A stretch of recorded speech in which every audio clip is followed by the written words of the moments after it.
Hello friends, I'm Mr. Ravindra Bhalirao and I welcome you to my channel that is English for Learners. Dear students, in today's video we shall continue 6 standards day 6 bridge course activities. तर विद्यार्थी मित्रांनो आजच्या व्हिडिओमध्ये आपण चर्चा करीत आहोत इयत्ता 6वीच्या इंग्रजी विषयामधल्या ज्या ब्रिज कोर्स ॲक्टिव्हिटीज आहेत ते डे 6ची ॲक्टिव्हिटी आज आपण बघत आहोत. Already we have completed day 1, day 2, day 3, day 4 and day 5 activities. If you haven't seen all those activities जर तुम्ही त्या व्हिडिओज बघितल्या नसतील तर त्या व्हिडिओच्या मी लिंक डिस्क्रिप्शन बॉक्समध्ये देईल तिथे जाऊन तुम्ही चेकआउट करू शकता. तर आजची डे 6ची जी ॲक्टिव्हिटी आहे फिगर्स ऑफ स्पीचच्या रिलेटेड आहे म्हणजे अलंकाराच्या रिलेटेड.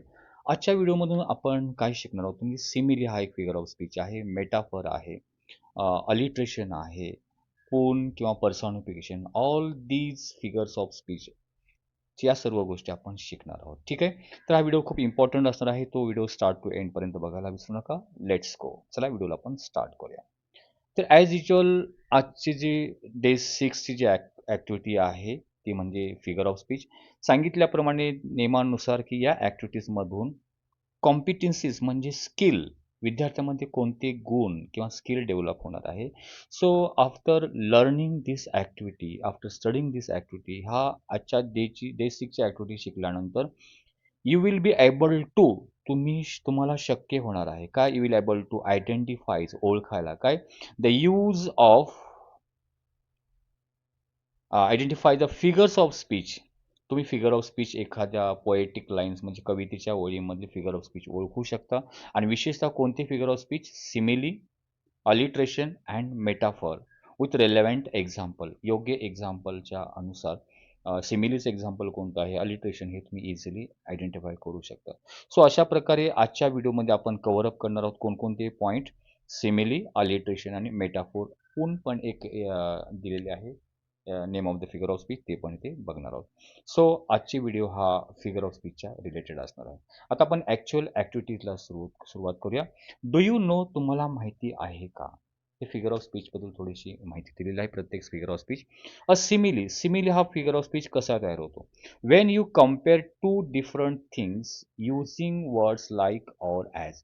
जेव्हा तुम्ही दोन गोष्टी किंवा दोन वस्तूंची कम्पेअर करतात तुलना करतात लाईक आणि ॲजचा यूज करून. उदाहरणार्थ शी was as busy as B.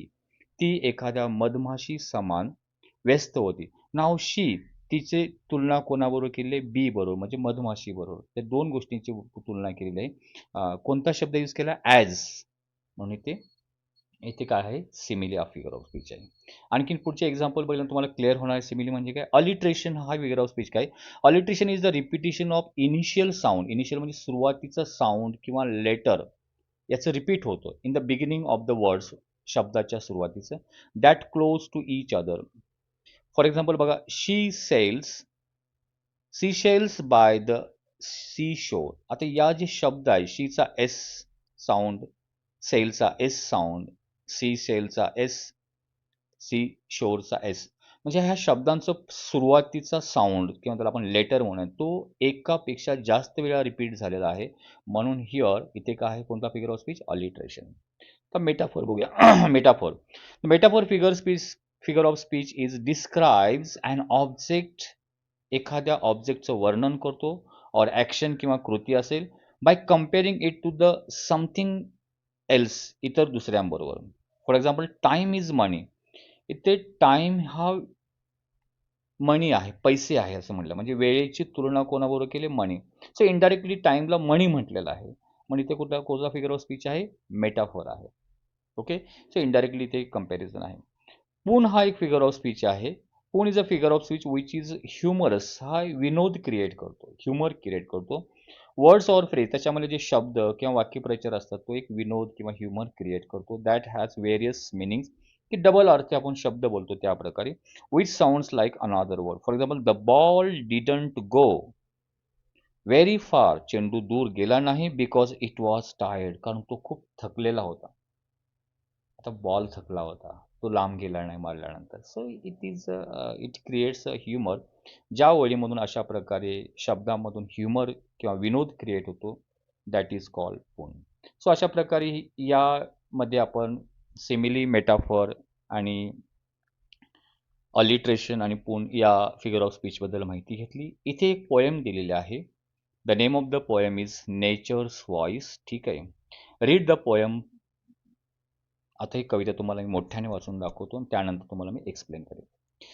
The sun is golden king upon the throne. He rules the sky will da- He rules the sky till the day is gone. The clouds are cotton, ships that sail. They whisper softly, tale a tale. The wind whistles quietly through the trees. It dances lightly with the leaves. The river runs like silver light. It sings song from day to night. The moon smiles. The moon smiles down with gentle grace. It lights the world's calm, quiet face. O nature dear, you speak to me.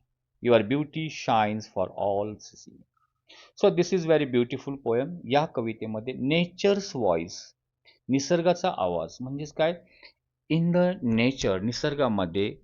आता निसर्गामध्ये काय असतं, rivers are there, trees are there, mountains are there, wind, वारा, पाणी, हे सर्व गोष्टी जे आहेत natural things, they are alive, त्या देखील जिवंत आहेत, त्यांच्यामध्ये जिवंतपणा असतो.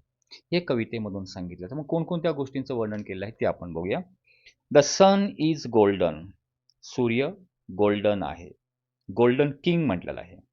तो राजा आहे आणि गोल्डन कलर म्हणजे सनचा जर आपण प्रकाश बघितला, उजेड, तो गोल्डनचा दिसतो, गोल्डन आकाराचा दिसतो, म्हणजे आकार नाही, त्याचा उजेड दिसतो.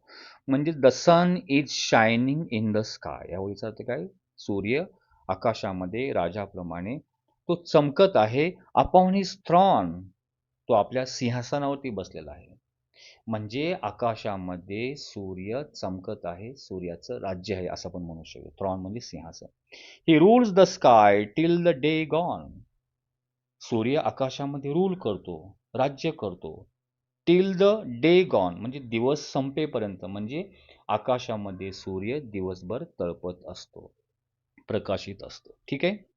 The clouds are cotton. आता इथे बघा, the sun is golden king. The सनची तुलना कोणाबरोबर केलेलं आहे, किंग बरोबर केलेलं आहे. The sun and king. Sun म्हणजे एक प्रकारचा राजा आहे. तर यामध्ये फिगर ऑफ स्पीच, मेटाफर म्हणू शकतो. ठीक आहे. आता अशा प्रकारे पुढे आपण बघणार या कवितामध्ये कोणकोणती, फक्त मी कवितेचे मिनिंग सांगतो, त्यानंतर आपण त्याच्यामध्ये कोणती फिगर ऑफ स्पीच आलेले आहेत ते आपण पुढे बघणार आहोत. They whisper softly. They whisper softly tell a tale. Next line जे सांगितलेलं आहे, पुढची ओळ बघूया. The clouds are cotton. Clouds are cotton ship. आकाशामधले ढग कसे दिसतात, कॉटन शिप, कापसाचे जणू काही जहाजं आहेत. दॅट सेल, आणि ते जणू काय पाण्यामधून पुढे निघालेले आहेत. म्हणजे you can see clouds in the sky. Clouds are cotton. Here cloud is compare with ship. क्लाउडची तुलना शिप बरोबर केली, त्यांना शिप म्हटलेलं आहे, म्हणजे मेटाफोर आहे. दे विस्पर सॉफ्टली. ते क्लाउड सुद्धा हळुवारपणे विस्पर करतात, कुजबुजतात, बोलतात. टेल अ टेल, आणि ते गोष्टी सांगतात. टेल म्हणजे सांगतात, टेल म्हणजे स्टोरीज. The wind. आता बघा ते सनची तुलना केलेली आहे, क्लाउडची तुलना केलेली आहे, क्लाउड बद्दल सांगितलं. तर विंड म्हणजे वारा.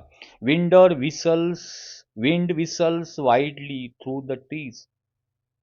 निसर्गामध्ये वारा झाडामधून जोर जोराने वाईडली काय करतो, विसल्स करतो, म्हणजे शीळ वाजवतो. That means we can hear the like a whistling sound while blowing the wind. वारा वाहताना झाडामधून आपल्याला एक शीळ वाजवल्यासारखा आवाज ऐकायला येतो. It dances slightly with the leaves. जणू काय तो वारा डान्स करतोय हळुवारपणे विथ लिव्स, त्या झाडांच्या पानांबरोबर, अशी तुलना केली. म्हणजे तिथे त्या विंड असेल, देन क्लाउड्स असतील, द सन असेल, यांना एक प्रकारे मानवासारखं समजलेलं आहे. Human qualities are given. The वारा डान्स करतो. डान्स करणे हा मानवाचा गुण आहे. मानवाचा गुण त्या वाऱ्याला दिलेला आहे. म्हणजे ते आणखीन एक फिगर ऑफ स्पीच क्रिएट होतो, तो म्हणजे personification. Next thing that is the river. River runs. नदी धावते लाईक सिल्वर लाईट. सिल्वर रंगाची लाईट जसा प्रकाशित उजेड पडतो त्याप्रमाणे नदी धावते आहे. म्हणजे river is flowing. It sings songs from day to day night.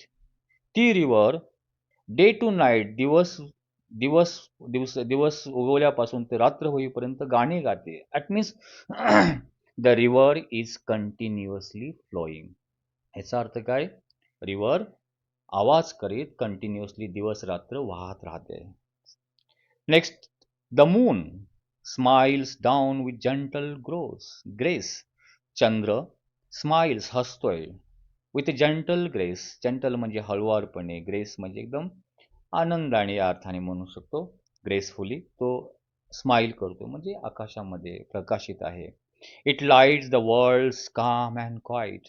त्याने प्रकाशित केले, उजळून टाकलेला आहे. कुणाला?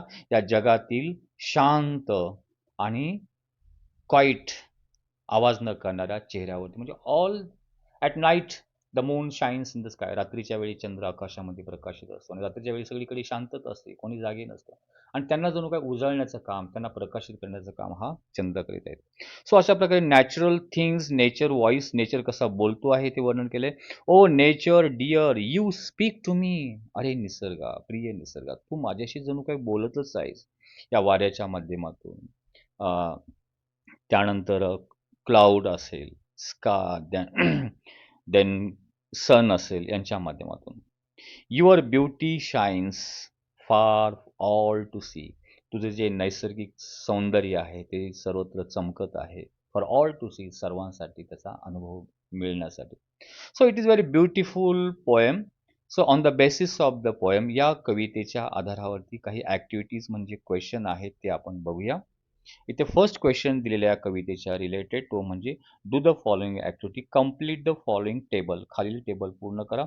फिगर ऑफ स्पीच दिलेला आहे सिमिली. मग सिमिली दाखवणाऱ्या या वरील कवितेमधल्या ओळी इथे आपल्याला लिहायच्या आहेत. सेकंड, लाईन दिलेली आहे द विंड विसल्स वाईडली. आता या ओळीमध्ये कोणता फिगर ऑफ स्पीच आलेला आहे तो इथे आपल्याला लिहायचा आहे. तर याचा आपण आन्सर बघूया. तर आपण आन्सरमध्ये बघू शकतो, सिमिली म्हणजे ते डायरेक्ट काय असतो? कंपॅरिझन असतो, ज्या ठिकाणी ॲज किंवा लाईकचा उल्लेख होतो. River runs like silver light.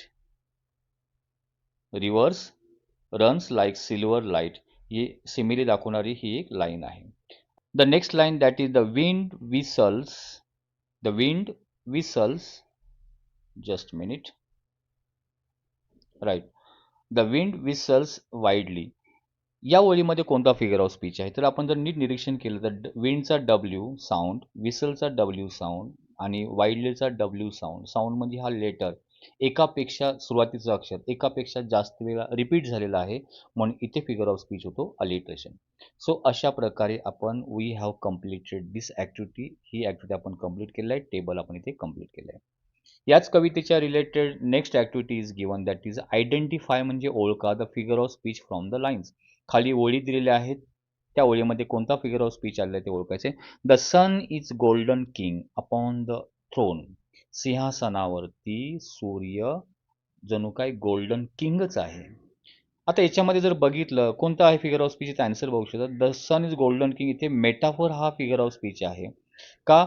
इथे द सनची डायरेक्टली तुलना केलेली आहे कोणाबरोबर? किंग बरोबर, राजाबरोबर. आणि तो आणखीन मेटाफोर इथे लाईक किंवा ॲजचा वापर केलेला नाहीये. लाईक किंवा ॲजचा वापर केला असता इनडायरेक्टली तर तो काय झाला असतं? सिमिली झाला असतो. डायरेक्ट काय म्हणलेलं आहे? The sun is king, direct असं म्हटलेलं आहे, म्हणून इथे कोणता आहे? मेटाफोर आहे. सेकंड जी लाईन आहे, इट डान्सेस. सेकंड लाईनमध्ये काय आहे? It dances lightly with leaves. तर या ओळीमध्ये इट डान्सेस लाईक लाईटली, वारा लाईटली डान्स करतोय लिव्ज बरोबर. त्याच्यामध्ये कोणता फिगर ऑफ स्पीच आन्सरमध्ये आपण लिहू शकतो? पर्सॉनिफिकेशन आहे. का पर्सॉनिफिकेशन आहे? बिकॉज सन जो आहे, सूर्य जो आहे, याच्यामध्ये द विंड म्हणजे वारा. वारा, the wind is given human qualities. या ओळीमध्ये जो डान्स करतो तो वारा आहे. त्याला डान्स करण्याची क्वालिटी ही मानवाची आहे. त्याला आपण वाऱ्याला डान्स करताना म्हटलं म्हणजे human qualities, dancing human qualities given to the wind. नाचण्याची जी मानवाचा गुण आहे तो वाऱ्याला म्हटलेला आहे, म्हणून कोणता आहे? पर्सॉनिफिकेशन. सो फर्स्टमध्ये आपण मेटाफर आहे अँड सेकंडमध्ये पर्सॉनिफिकेशन हे त्याचं उत्तर आहे. नेक्स्ट ॲक्टिव्हिटी आहे tick the correct figure of speech from the given line. परत दिलेलं आहे, इथे लाईन दिलेली आहे. Time flies like an arrow. Like तुम्हाला म्हटलं लाईक किंवा ॲज असेल तर तुम्हाला लक्षात ठेवायचा कोणता फिगर ऑफ स्पीच येतो, सिमिली. तर उत्तर काय आहे, सिमिली.